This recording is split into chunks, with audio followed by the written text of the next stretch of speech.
नमस्कार बहुत स्वागत है आपका एमपीसीजी सुपरफास्ट 100 खबरों के साथ मैं हूं रीनू। सबसे पहले बात करेंगे इंदौर से बड़ी खबर की, जहां बाइक में आग लगने से जिंदा जला युवक। हादसे में युवक की बहन और भांजा भांजी की मौत हो गई। ओवरटेक करने के दौरान हुआ हादसे में कुल 4 लोगों की मौत हुई है। सिमरोल के भेरू घाट पर यह हादसा हुआ। तो आप ये देखिए, भयानक जो वीडियो है, दर्दनाक वीडियो भी सामने आया है। संवाददाता अरुण जुड़ गए हैं। अरुण, ये ओवरटेक करने के चक्कर में हादसा हुआ है और उसके बाद क्या कुछ हुआ, विस्तार से बताएं, कैसे हुआ ये पूरा आगजनी का मामला? बिल्कुल, देखिए लोकेश जो है 22 साल का है और ये मेंढल गांव है, वहाँ का रहने वाला है इंदौर के। और ये अपने परिवार, बहन और भांजे भांजी को लेकर सिमरोल गया था दोपहर में खाना खाने रविवार को। उसके बाद ये लोग जब लौट रहे तो भेरू घाट जो है, बहुत उतार है वहाँ पर, एक जो घाट है वहाँ पर अक्सर जाम भी लगा रहता है और ये बहुत खतरनाक घाट है। वहाँ पर ये ओवरटेक पिकअप ने ओवरटेक किया करके बाइक तो एक टक्कर मार दी पीछे, जिससे बाइक में आग लग गई और आग में वो लोकेश जल गया वहीं पे घटनास्थल पर। उसकी जो बहन थी उसकी भी मौत हो गई, साथ ही उसकी जो भांजिया थी, 8 साल की भांजी थी और 8 माह का उसका एक भांजा भी था। दोनों को एम्बाई अस्पताल ले जाएगा, जहाँ दोनों की उपचार के दौरान मौत हो गई थी। बहुत ही दुखद घटना हुई, भयावह हादसा था कि जैसे ही बाइक में आग लगी वो कहीं दौड़ के जा भी नहीं पाए और तो उसी में जलकर उसकी मौत हो गई। जी बिल्कुल, बहुत शुक्रिया आपका अरुण जानकारी के लिए। तो सिमरोल के भेरू घाट पर यह हादसा हुआ है और आप देखिए कि ओवरटेक करने के चक्कर में भीषण हादसा हुआ और इसी जैसे ही टक्कर हुई बाइक में आग लग गई और आग लगने की वजह से बाइक में जो सवार थे युवक, बहन और भांजा भांजी, उनकी मौत हो गई। तो आग इतनी तेजी से बाइक में फैल गई कि यहाँ पर जो बाइक सवार थे उनको उतरने का मौका तक नहीं मिला और जलने से दर्दनाक मौत हो गई। बीच रास्ते में पूरा हादसा हुआ है और जिनने भी देखा रोंगटे खड़े हो गए। वीडियो सामने आया है। भोपाल से खबर है, जहां पर दोपहर 2 बजे पार्थिव देह उत्तराखंड से होगा रवाना। एयरफोर्स के माध्यम से लाया जाएगा शवों को खजुराहो और 3:30 पर सेना का विमान पहुंचेगा खजुराहो। हादसे के शिकार हुए सबसे ज्यादा सिमरिया गांव के लोग हैं। अब बता दें कि मुख्यमंत्री शिवराज सिंह चौहान ने रक्षा मंत्री से अनुरोध किया कि कोई व्यवस्था की जानी चाहिए ताकि जो शव है उनको जल्द से जल्द उनके गृह क्षेत्र पहुंचाया जा सके। तो एयरफोर्स के विमान के माध्यम से सभी शवों को अब खजुराहो पहुंचाया जाएगा और उसके बाद खजुराहो से तमाम व्यवस्थाएं की गई हैं, जैसा कि संवाददाता ने बात की है वहां के जिला कलेक्टर से। तो पहले से पूरी व्यवस्थाएं की गई हैं ताकि जैसे ही शव पहुंचेंगे तुरंत उनको वहां से लेते हुए गांव की तरफ बढ़ा जाएगा। सबसे ज्यादा जो मृतक हैं श्रद्धालु में वो सब सिमरिया के बताए जा रहे हैं कि ज्यादा से ज्यादा लोग सिमरिया से बिलोंग करने वाले हैं और हादसे के शिकार हुए सबसे ज्यादा सिमरिया गांव में मातम पसरा हुआ है और पूरे गांव में इस वक्त देखा जा रहा है कि गम का माहौल बना हुआ है। अब ये 2 तस्वीरें आप देख पा रहे हैं अपनी टीवी स्क्रीन पर, जहां पर आप देखेंगे पहली तस्वीर में वो उस बस की हालत कैसी है। पूरी बस चकनाचूर हो गई। अब यहां से अंदाजा लगाया जा सकता है कि कितना भीषण ये सड़क हादसा हुआ है जब बस गहरी खाई में आकर गिर गई। और दूसरी तरफ आप देख पाएंगे मुख्यमंत्री शिवराज सिंह चौहान, साथ ही सीएम पुष्कर सिंह धामी खुद पहुंचे हुए थे यहाँ पर स्थिति का जायजा लेने के लिए। मौके पे किस तरीके से वारदात हुई थी वहां पर उन्हें ब्रीफिंग किया गया, बताया गया कि किस तरीके से पूरा घटनाक्रम हुआ है। 200 फीट से भी ज्यादा गहरी खाई बताई जा रही है कि है जहां पर ये बस गिरी है। 26 जो श्रद्धालु थे उनकी दर्दनाक मृत्यु हुई।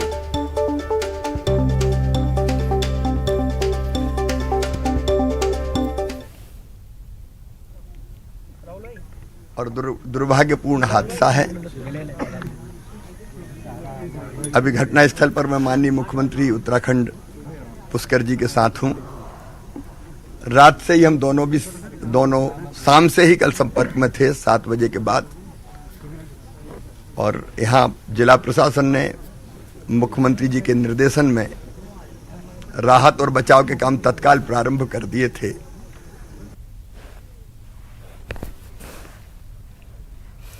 तो वहीं सीएम शिवराज जब रवाना हुए घटनास्थल के लिए तब की तस्वीरें आपको दिखा रहे हैं और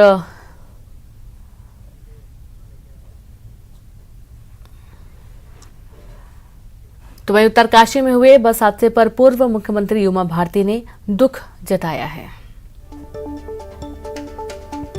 तो वहीं उत्तरकाशी बस हादसे में गृह मंत्री नरोत्तम मिश्रा ने भी दुख जताया। साथ ही जानकारी दी कि सभी शवों का पीएम हो गया है और एयरफोर्स के प्लेन से शवों को खजुराहो लाया जाएगा। 3 घायलों का इलाज जारी है।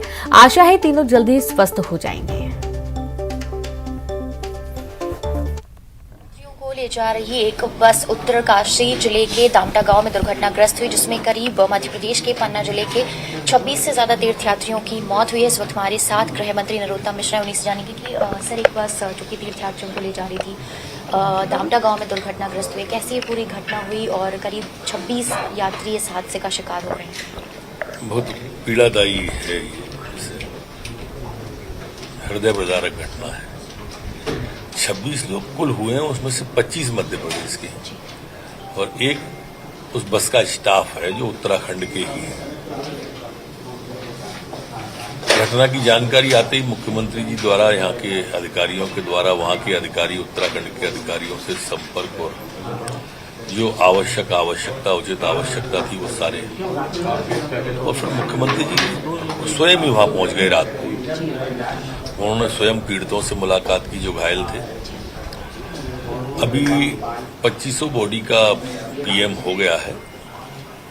बाकी की औपचारिकताओं के बाद में 2 बजे वो देहरादून एयरपोर्ट से खजुराहो एयरपोर्ट के लिए रवाना होंगे और मैं समझता हूँ 3, सवा 3, साढ़े 3 तक यहाँ पर खजुराहो एयरपोर्ट पे आ जाएंगे वो, और उसके बाद में 4 अलग अलग वाहनों के द्वारा, चूंकि वो 4 गांव के अलग अलग गांव के लोग हैं, उन चारों गांव के लिए उनके परिजनों को सौंप के रवाना हो जाएंगे। 4 लोग घायल हैं सर, जिसमें से 3 मध्य प्रदेश के हैं। 3 मध्य प्रदेश, एक उसी बस का स्टाफ है और घायलों से माननीय मुख्यमंत्री जी रात को ही मिल रही है।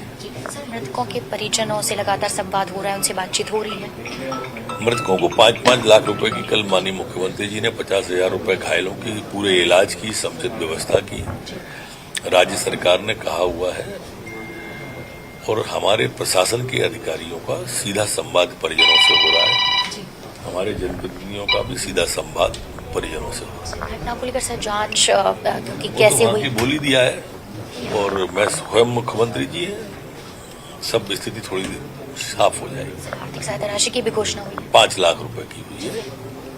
तो बिल्कुल जो पार्थिव देह हैं वो खजुराहो एयरपोर्ट पर पहुंचेंगे और उसके बाद पैतृक गांव पर पहुंचेंगे और एयरफोर्स के जो प्लेन है उससे पार्थिव देह को यहां पर लाया जा रहा है खजुराहो में, जिसके बाद पैतृक गांव पर शव पहुंचेंगे और उनका अंतिम संस्कार किया जाएगा। हालांकि घटना को लेकर उत्तराखंड सरकार भी जांच पड़ताल कर रही है और इसके साथ ही मध्य प्रदेश सरकार ने भी जांच को लेकर आदेश जारी किए हैं। कैमरामैन क्लान सिंह के साथ रंजना दुबे, न्यूज 18 भोपाल। तो वही बस हादसे के शिकार हुए सबसे ज्यादा लोग पन्ना के सिमरिया तहसील के रहने वाले थे। ग्राउंड जीरो पर न्यूज 18 की टीम पहुंची और पीड़ित परिवारजनों से बात की। शासन से बस यही चाहते हैं कि देखो अब हमारा तो जो कुछ था वो बिगड़ ही गया है। अपने पीछे वो एक बड़ा पूरा परिवार छोड़ के गए। एक बालक है, बेरोजगार है, वो शिक्षक थे, वही एकमात्र सहारा थे जीविका का। अब जो भी सहारा मिलता हो, जो होता हो। मध्य प्रदेश में मई महीने के बाद जून का महीना खूब तप रहा है। जून महीने का पहला पखवाड़ा धधक रहा है, आसमान से आग बरस रही है। जून की शुरुआत में लोगों को उम्मीद थी कि प्री मॉनसून एक्टिविटी शुरू होने से गर्मी से थोड़ी राहत मिलेगी। जून के महीने में रिकॉर्ड तोड़ गर्मी पड़ रही है। देश भर में नौगांव दूसरे सबसे गर्म शहरों में शामिल रहा। दरअसल दक्षिण भारत में मानसून दस्तक दे दिया है, लेकिन मध्य प्रदेश में फिलहाल गर्मी से राहत नहीं मिल रही है। लोगों को मानसून का इंतजार है। मध्य प्रदेश में इन दिनों भीषण गर्मी से लोग बेहाल हैं। नौगांव 47 डिग्री के साथ साथ देश का दूसरा सबसे गर्म शहर रहा। खजुराहो और दमोह में तापमान 46 डिग्री के पार पहुंचा। मध्य प्रदेश में ज्यादातर शहरों में तापमान 45 और 44 डिग्री रिकॉर्ड हो रहा है। मौसम विभाग ने लू को लेकर येलो अलर्ट जारी किया है। ग्वालियर चंबल संभाग, राजगढ़, दमोह, छतरपुर, टीकमगढ़, रीवा, सतना में लू को लेकर येलो अलर्ट जारी किया गया।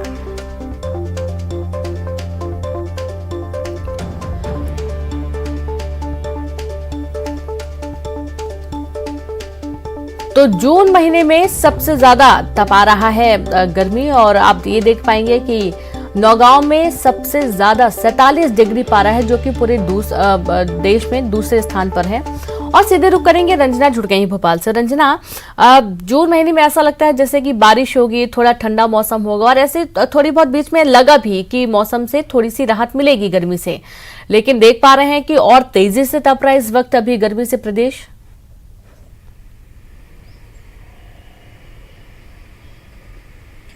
जी रेनू, बिल्कुल लोगों को इंतजार था कि जून महीने की जब शुरुआत होगी तो प्री मानसून एक्टिविटी की शुरुआत हो जाएगी, लेकिन फिलहाल अभी प्री मानसून एक्टिविटी शुरू होने में थोड़ा सा वक्त है और मौसम विभाग का यही कहना है कि 10-11 जून से जो प्री मानसून एक्टिविटी है वो शुरू होंगी, लेकिन लोगों को गर्मी से राहत मिलने वाली नहीं है। यानी अभी जिस तरीके से टेम्परेचर लगातार बढ़ रहे हैं वो इसी तरह से रिकॉर्ड होंगे, करीब 16 जून तक इसी तरह से जो मौसम है वो बना रहेगा और लोग इसी तरह से अभी फिलहाल जो गर्मी है उसी का सामना लोगों को करना पड़ेगा। यानी लोगों को फिलहाल तपती हुई गर्मी और तीखी धूप से राहत मिलने की संभावना बिल्कुल भी नहीं है। और अगर बात करी जाए तापमान के तो कुछ इसी तरह से 46, 45 और 47 डिग्री के आसपास ही जो तापमान है वो रिकॉर्ड होंगे, क्योंकि जो मौसम वैज्ञानिक है, मौसम विभाग है, उनका यही कहना है कि अभी फिलहाल मध्य प्रदेश में कोई भी सिस्टम सक्रिय नहीं है और प्री मानसून एक्टिविटी शुरू होने के साथ ही जो आंधी और तूफान का दौर शुरू होगा उससे भी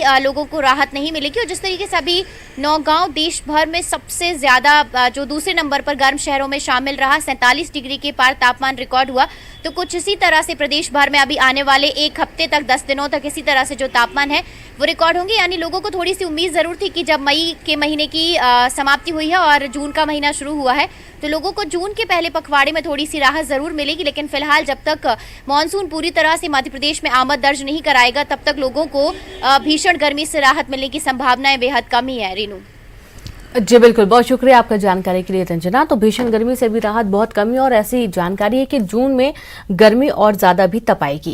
कांकेर से बड़ी खबर है, मुख्यमंत्री भूपेश बघेल ने ली समीक्षा बैठक, जहां अधिकारियों को दिए निर्देश, क्षेत्र में संपन्नता लाने के लिए काम करें। सीएम ने कहा भेंट मुलाकात में अच्छा सुखद अनुभव रहा, छोटे बच्चे ने मासूमियत से कॉलर पकड़ी, एक महिला ने कलेक्टर को बेचारा बोल दिया। बस्तर के प्रवेश द्वार कांकेर में लोगों के लिए सभी सुविधाएं बढ़ाए जाने के निर्देश सीएम भूपेश बघेल ने दिए।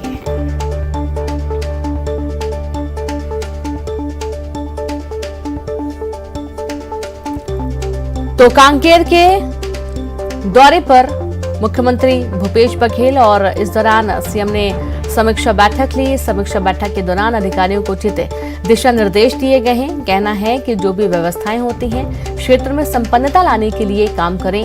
भेंट मुलाकात में उन्होंने सुखद अनुभव बताया है और साथ ही यहाँ पर एक बच्ची भी उनसे मुलाकात करने पहुंची, महिलाओं ने भी उनसे बातचीत की। बस्तर के प्रवेश द्वार कांकेर को लेकर भी उन्होंने दिशा निर्देश दिए हैं।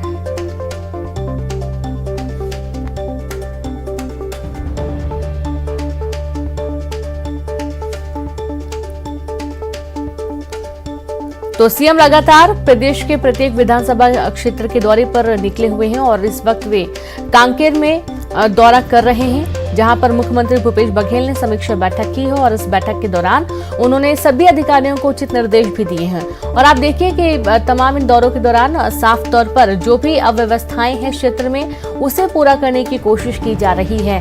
ज्यादा जानकारी के साथ संवाददाता ममता जुड़ गई है। ममता, कांकेर में इस वक्त सीएम का दौरा चल रहा है और समीक्षा बैठक सीएम ने ली है, क्या कुछ अधिकारियों को उचित दिशा निर्देश दिए गए हैं? देखिए, मुख्यमंत्री भूपेश बघेल ने अपनी समीक्षा बैठक की जो शुरुआत की तो मुख्य अधिकारियों को निर्देशित किया कि फर्ज के मामलों में नियमों के दायरे में रहकर लोगों की भलाई का काम करें। कई बार ये होता है कि आदिवासी, बहुत सारे आदिवासी जो है वो इसी के चलते जेल में पड़े हुए, तो संवेदनशीलता के साथ ही साथ फर्ज के काम उसका निपटारा करें, ये कहा है।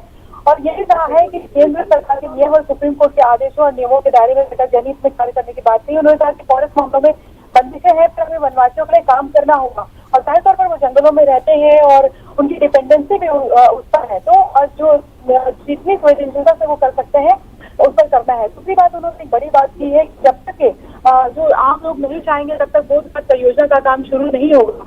यानी कि वहाँ जब आदिवासी समाज की सहमति होगी, वहाँ से वनवासियों की सहमति होगी, तभी जाकर इसकी वो होगा, इसको शुरू किया जाएगा। दूसरी बात अगर बात करें तो उन्होंने कहा है कि आदिवासियों की जो संस्कृति है उसके संरक्षण और उसको वो न करें, नुकसान करने आदिवासी वनों के संरक्षक हैं। उन्होंने कहा कि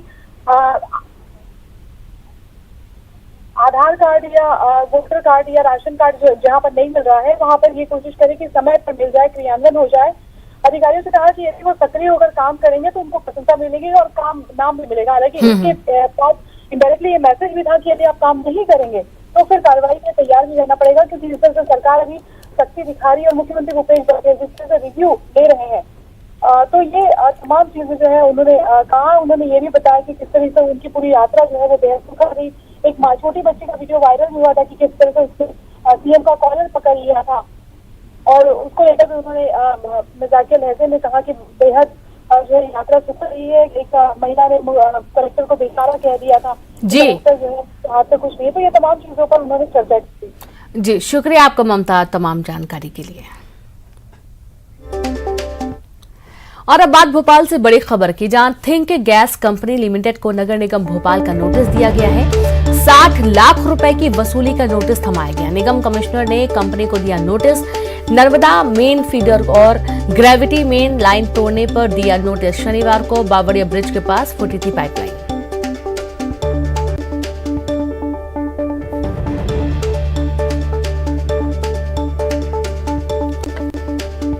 और बात कांकेर में मुख्यमंत्री की प्रेस कॉन्फ्रेंस हुई, जहां खेती किसानी में लोगों को रुचि बढ़ी है। समृद्धि के कारण लोग वाहन खरीद रहे हैं। वाहनों की बिक्री सुखद संकेत है, सीएम ने कहा। तो वहीं बस्तर की तस्वीर बदल रही है। योजनाओं को जमीनी स्तर पर लागू किया जा रहा है। घोषणाओं के क्रियान्वयन के लिए 15 में बनेंगे कार्य योजना।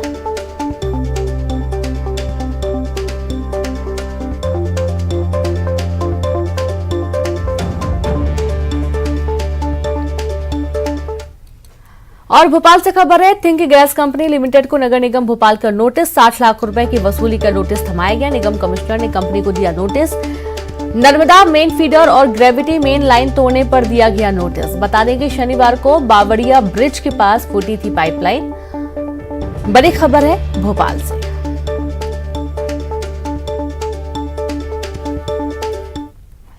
और भोपाल से ही बड़ी खबर है, नगरीय निकाय चुनाव का रण टिकट दावेदारों की भोपाल दौड़ शुरू हो चुकी है। बीजेपी प्रदेश मुख्यालय पहुंच रहे टिकट दावेदार।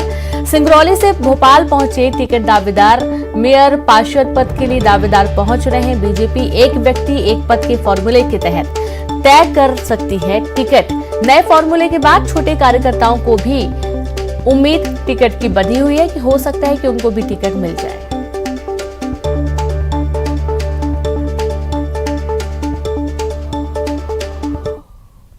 कि मैंने पेश की हुई है, जिसमें पार्टी के जो है कि विभिन्न पदाधिकारियों के द्वारा मुझे आश्वासन मिला हुआ है। और चूँकि सिंगरौली नगर निगम क्षेत्र युवाओं से भरा हुआ है और युवाओं का जो है कि मेरे तरफ आकर्षण है और उनकी अपेक्षाओं पर मुझे खरा उतरना है। नर्मदापुरम से बड़ी खबर, रेलवे के सीनियर डीएमई गिरफ्तार किए गए हैं। सीबीआई ने रिश्वत लेते इन्हें गिरफ्तार किया है। 50,000 के रिश्वत लेते पकड़ा गया अफसर नियुक्ति देने के नाम पर रिश्वत की मांग कर रहा था।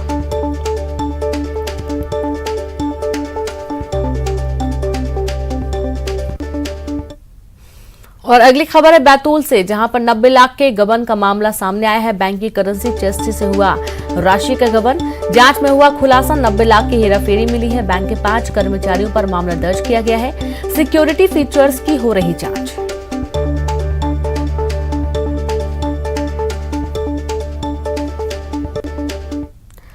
और ग्वालियर से खबर है, कांग्रेस नेता ने की पत्नी की हत्या। दर्पण कॉलोनी स्थित घर में गोली मारकर पत्नी की हत्या की है। और ऋषभ भदौरिया नाम है कांग्रेस नेता का, जिसने अपनी पत्नी भावना भदौरिया की हत्या की। हत्या की वजह अभी स्पष्ट नहीं हो पाई है।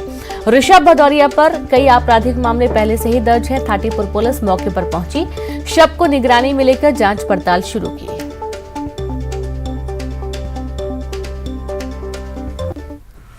और खबर भोपाल से, जहां पर बिजली उपभोक्ताओं को महंगाई का एक और बड़ा झटका लगा। नए कनेक्शन लेने पर देना होगा बढ़ा चार्ज। मीटर की टेस्टिंग पर लोड का चार्ज हुआ महंगा। बिजली के कामों के लिए 70% तक बढ़ाया गया चार्ज। बढ़े हुए चार्ज तत्काल प्रभाव से लागू होंगे। बिजली कंपनी ने नियामक आयोग के सामने रखा था प्रस्ताव। कंपनियों ने पिछले साल जुलाई में ही चार्जेस में बढ़ोतरी की तैयारी की थी। और कांकेर से बड़ी खबर, मुख्यमंत्री भूपेश बघेल का बड़ा बयान, जब तक बस्तर के लोग सहमत नहीं होंगे बोध घाट परियोजना प्रारंभ नहीं की जाएगी। योजनाओं का प्रचार प्रसार हो रहा है, खामी के साथ अच्छाइयों का भी पता चल रहा है। खामियों को ठीक करने का मौका मिलेगा। जहां जहां जो आवश्यकता हो उसको तुरंत निर्णय लेकर पूरा किया जा रहा है।